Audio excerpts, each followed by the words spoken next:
Sinong mag-aakalang ang interes doon sa breakdancing at stunts mauuwi sa pagtumbling hanggang maka-double gold sa Olympics? Kabilang po yan sa mga ikinuwento ni Carlos Yulo na may pinaplano ng talunin para maipasa ang naabot sa mga batang may hilig din sa sports. Ang ikalawang bahagi ng kanyang pagsalang sa GMA Integrated News Interviews sa pagtutok ni Pia Arcangel. Sa edad na 24 anyos, dama na ni Carlos Yulo ang tamis ng tagumpay na halos buong buhay niyang pinangarap at pinagsikapan. Kwento ni Carlos, 7 taong gulang lang siya nang unang magka-interes sa gymnastics.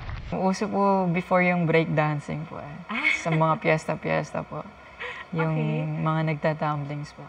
So kami po, mga pinsan ko, kaibigan, parang nag-try po kami sa playground po. Sa tapat po ng Manila Zoo. And then, palagi kami dinadala po doon ng lolo ko po.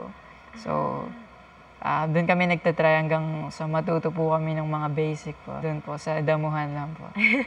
Okay. Teka, nag-breakdancing ka ba? Sumali ka ba sa breakdancing? Hindi po yung mga talaga. stunts po, yung gusto kong matutunan. Di man sumabak sa breakdancing, ang batang Carlos nainganyo na makapanood ng professional gymnastics. Noong 2012 po kasi, first time ko makapanood ng Olympics po. And then, doon po talaga ako na sabi ko, gusto ko rin maging kagaya nila, mag-compete sa gantong level. And, syempre, makakuha po ng gold medal. Yeah, doon po talaga nag-start akong mangarap. Sumali si Carlos sa local gym at dito siya nakita ni Gymnastics Association of the Philippines President, Cynthia Carrion. When I met him, of course, he just wanted to learn how to tumble. But when I see him, I could see the passion in his eyes. And he wants to he doesn't have even a coach. So I said, this boy is really, so I asked him to join the Batang Pinoy. That is 12 years and under, and he has no coach, and he won medals. Dahil nakitaan ng likas na talento at galing si Carlos, binigyan siya ni Carrion ng coach para lalo pang mahasa ang kanyang mga teknik. We had a foreign coach, a Japanese, and then his coach wanted to go back to Tokyo because he wanted to learn how to coach better. He wanted to go to school. I said, you cannot leave, Carlos. I said, but I have to go back to Tokyo. And I said, is it okay if I send Carlos with you? He said, of course. Taong 2016 nang lumipad pa Japan para doon mag-training si Carlos. 2 times a day po yung practice po. Pero nung high school po ako, syempre may school din po So school po, tapos diretso practice. And paulit-ulit po. And nung college naman po, medyo maluwag na din naman na po kasi. So umaga at hapon po yung practice ko po. Oh, ilang oras ang practice mo after school? That time po 4 to 5 hours po. Oh, okay. And then, nung natapos na po ako mag-school, 6 hours po. I had to write a letter and ask the president of the school if he could use the hyperbaric chamber, the fitness gym. The coach said, please try to talk to the president so that Carlos can use it. So we did. And he said, yes, he approved it.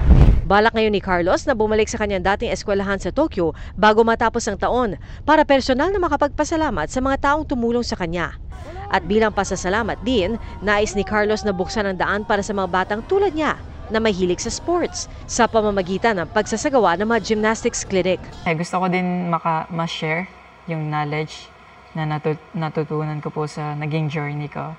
And syempre, to have fun din po yung mga bata. And mismo ako na ma-enjoy ko yung pag-share po ng naging journey ko po. Para kay Carlos, mahalagang pagtuunan din ng pansin ang mental health at well-being ng mga atleta. Base na rin sa kanyang personal na karanasan. Hindi lang siya basta sa skills po Hindi physical lang palagi po. Mental, Minimake sure po talaga na hindi mo nakakaligtaang tanungin yung sarili mo kung okay ka lang. At higit daw sa lahat, ang kanyang pananampalataya ang nagdala kay Carlos sa rurok ng tagumpay. Lahat po ng nagawa ko sa Olympics, sa career ko ngayon, dahil po kay Lord yun lahat. Natutong magpasalamat and ma-appreciate yung lahat po na meron ako ngayon. Batid ni Carlos ang kahalagahan ng kanyang 2 Olympic gold medal. Di lamang para sa sarili, kundi para sa buong bansa, lalong-lalo na sa kabataang Pinoy. Sobrang excited and grateful po kami na mismo kami mga atleta po na may impact po sa kabataan. Sobrang grateful po na nabigyan kaming opportunity po. Para sa GMA Integrated News, Pia Arcangel, nakatutok, 24 oras.